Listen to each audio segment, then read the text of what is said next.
AstroNerdBoy here, and we're going to go over the latest patch notes for Dawn of the Dragon's Ascension that dropped yesterday, Friday. They did not give this a new version number. Don't ask me why, but hey, there you go. So let's start off here with the ability changes. And we have made a balance pass across all allies to bring some underperforming abilities up to par. Changes in the tiers are represented in the slash's first tier, second tier, third tier. Now that was a little confusing to me. I had to do a little bit of research on what that was.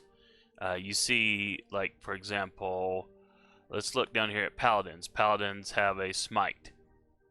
So if we go back into the game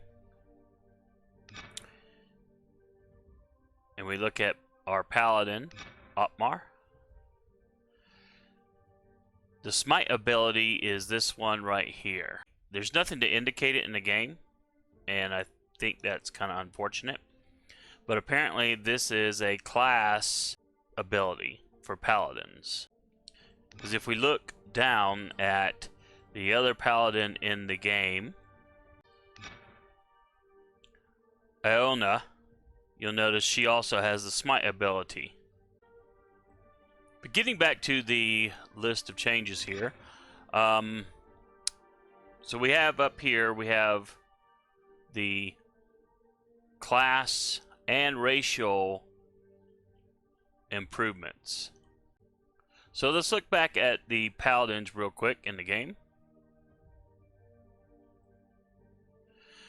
And if we go to the class training steel section, you'll notice that his Smite ability gets a rank upgrade at training rank 3 from where it's at now to where it's at will be after the rank increase.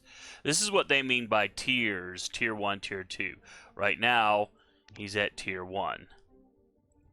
And at training rank 3 he'll go to tier 2 for his Smite ability. And apparently there's going to be one more increase when we look back at the game. I mean at the patch notes. You see there's 3 listed. So now the improvement itself, 40, 80, 120, which is what it was, to 75, 150, and 225, it isn't bad. I mean 40 was, I called it insignificant heal. 75 is still fairly insignificant, especially if you're in a tougher fight. But at 75, at least in some battles, you're healing more than you're taking damage. You know, if you're taking 40 damage, you know, 45, 50 damage, 75 at least will negate all that. But for bigger fights where you're taking 250 points of damage or more, you know, 75 still isn't that much. So, but it's better than it was. So definitely not complaining there. But if we look down, then they also give characters. Anton got quite a big boost. I don't know what his hero challenge is. I'm going to have to research that, because if we look at his kit, I don't see anything that says hero challenge. So I'm going to have to find out what the heck that is. But his mighty blow damage at least is going to be a little bit more increased. So there's something there. I'm not going to go read through all of this. You can read this yourself on the Fifth Planet Games forums.fifthplanetgames.com, their official forum site, and read all the different characters who are getting increased. We'll look through these real quick, though. We'll quickly scroll through them. But quite a few characters are getting boost. So, alright. The next item of great importance is this Baird rebalance. We have had lots of feedback on the initial difficulty across the first province and the quest associated with it. To address this and to help new players ease into the game, the Baird province has received a sizable balance pass. The new recommended player power levels are as follows, and then they list them. And I believe these are all less than what they were. I'd have to go back through some of my old videos to see for sure. But it goes on. Additionally, the first 27 quests have been rebalanced to accommodate this easier flow. I will not list those here to avoid spoilers. This currently only affects Baird. We are aware that this will create significant difficulty spike upon reaching the second province of Derlini, and we'll be looking to address that transition in a future update. Now, I'm going to be posting a video about Derlini. Let me show you what they're talking about when it comes to the Baird issue. So the issue at hand here is the quest in Baird, specifically the Burdensome Beast quest. The Burdensome Beast quest is quite a shocker because it seems so innocuous. You see here, I mean, you've done other quests with this level of quest CP. And if you look, and this is playback from when I first went through Burdensome Beast. If you look, the instance power level for the quest was 1500, and the formation power level that I had was 1620. So from my perspective, this should be a cakewalk. This should be a cakewalk. As you will see here, it completely is not a cakewalk. So I'm going to get through this first node. Well, actually, I'm not. Well, you get to see what I do. The creatures are way more powerful. They're a lot tankier than you expect. And even though I KO one, look at that damage I take. Insane. Insane.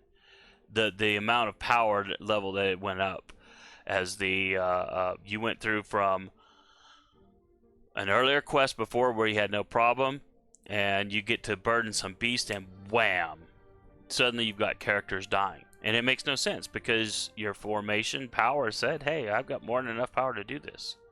And yet, as you'll see here, I am unable to get through because I now have the dead ally problem.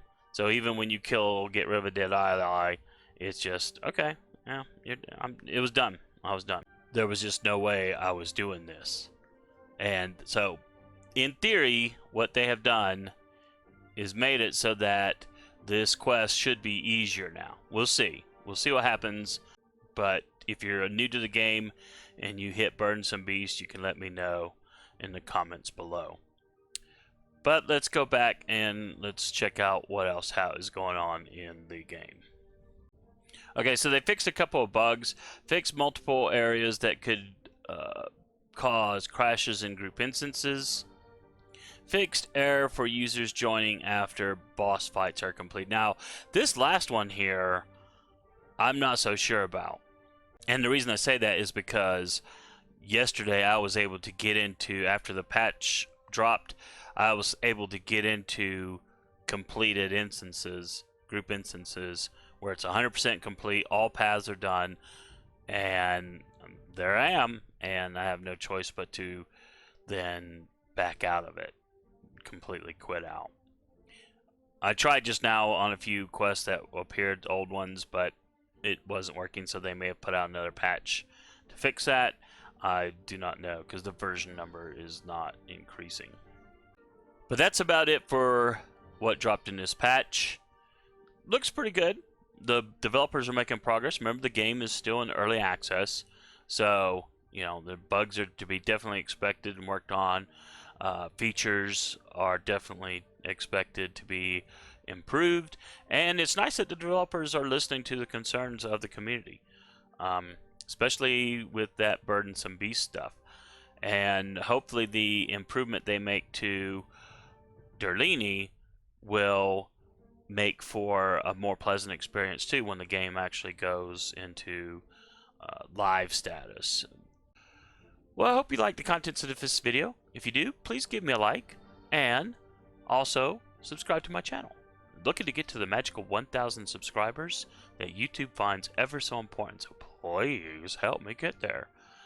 Also, I run an anime and manga blog at anime.AstroNerdBoy.com, where I'm blogging quite a number of series. I'm finally catching up on finishing the Fate Extra, Last Encore. I'm doing Azure Lane. In fact, I'm going to be working on, well, actually I did one yesterday. And I'm also blogging the Fate Grand Order anime as well. Well, AstroNerdBoy signing off, and you all have a very good day. We'll talk to you later.